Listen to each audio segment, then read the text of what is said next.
everyone, I am Nandini Sharma, your biology educator in NEET UG category and class 9-10 science mentor. और मैं बात करूं बच्चों तो आज की वीडियो पे हम लोग डिस्कस करने वाले हैं how to manage all 3 subjects in a day. तो ये बहुत ही ज्यादा एक इम्पॉर्टेंट टॉपिक है जो बच्चों को फेस करने को पड़ता है जब भी वो क्लास 10 से 11th में जाते हैं।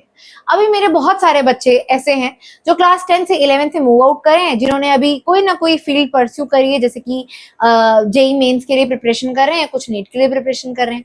तो बेटा स्टार्टिंग से ही अगर आप तीनों सब्जेक्ट्स को अच्छे से मैनेज करना सीख जाओ ना, तो आई थिंक आपकी जर्नी बहुत स्मूथ एंड स्लिपरी हो जाती है कि आपको पता ही नहीं लगता है कि आप किस तरीके से अपनी जर्नी में आगे बढ़ते गए और अच्छे अच्छे स्कोर हासिल करते गए, है ना। ये वाली बात है। तो मैं बात करती हूँ सबसे पहले जेई की। तो बेटा जेई के अंदर आपके 3 सब्जेक्ट आते हैं। One is going to be physics, then chemistry and maths.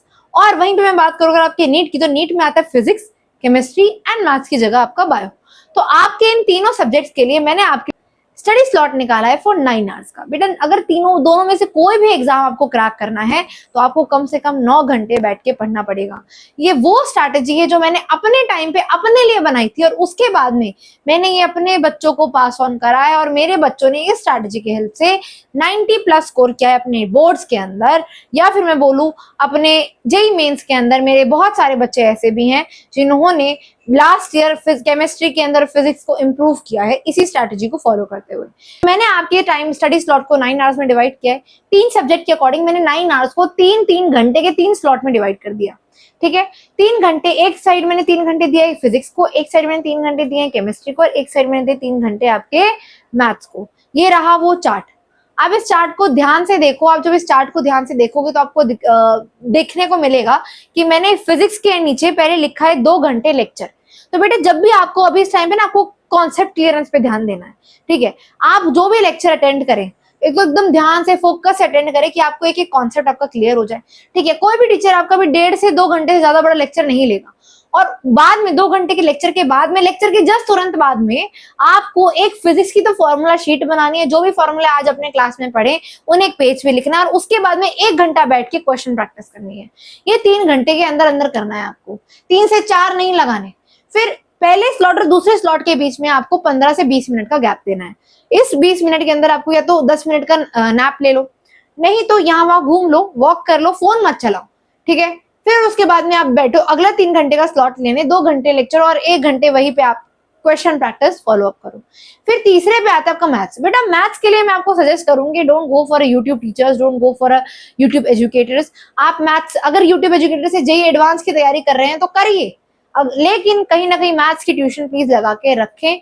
I think maths की ट्यूशन बहुत इंपॉर्टेंट है। ऑफलाइन जाओ, क्योंकि मैथ्स एक ऐसा सब्जेक्ट है यार आप लोग ऑनलाइन नहीं डिस्कस कर सकते। It is completely practical subject, इसमें थोड़ी बहुत भी थ्योरी नहीं आती। इतने लोग हैं जो आज इंजीनियर हैं, जो कहीं ना कहीं मेरे फ्रेंड्स कोई आईआईटी गुवाहाटी में है, कोई डीटीयू में है। मैं आपको ये बता दूं उन सब ने एक चीज कॉमन थी कि वो यूट्यूब के साथ साथ उन्होंने मैथ्स का ट्यूशन आपको ऑफलाइन भी लगाया था। तो आप मैथ्स का ट्यूशन प्लीज ऑफलाइन भी जाएं।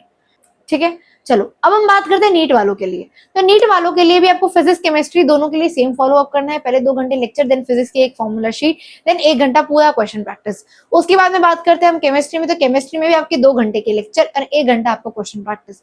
फिर उसके बाद करते हैं थर्ड स्लॉट की। बेटा तो थर्ड स्लॉट और सेकंड स्लॉट और थर्ड स्लॉट के बीच में कम से कम भी आपके 45 मिनट्स का गैप होना चाहिए। 45 मिनट्स का गैप होना चाहिए। 45 मिनट्स बाद में बैठो उसे पढ़ने, जब भी बैठो 45 मिनट्स का गैप लेके बैठो। और खाना पीना उस टाइम पे, क्योंकि बेटा 3-6 घंटे से लगातार पढ़ रहे होगे तो भूख लग जाती है, तो खाना पीना खा के बैठो।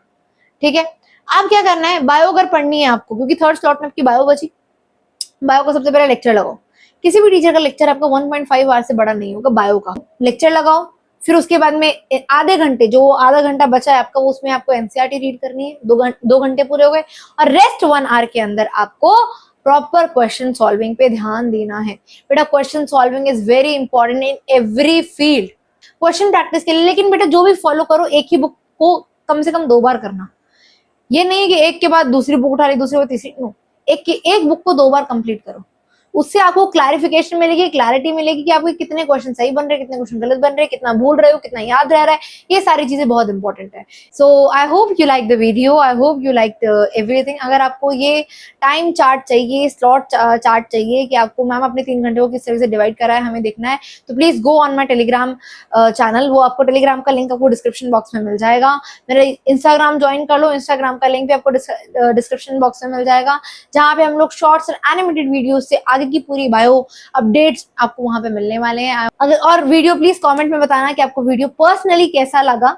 आई रियली वांटेड टू नो कि आप लोग के सजेशंस कैसे हैं, क्या है क्या नहीं है, सो प्लीज बताओ। तो तीनों सब्जेक्ट्स को मैनेज करने के लिए मैंने आपको स्ट्रैटेजी बता दी है। Thank you so much, bye bye, take care. मिलते हैं नेक्स्ट वीडियो के अंदर which is going to be very very soon. Bye bye.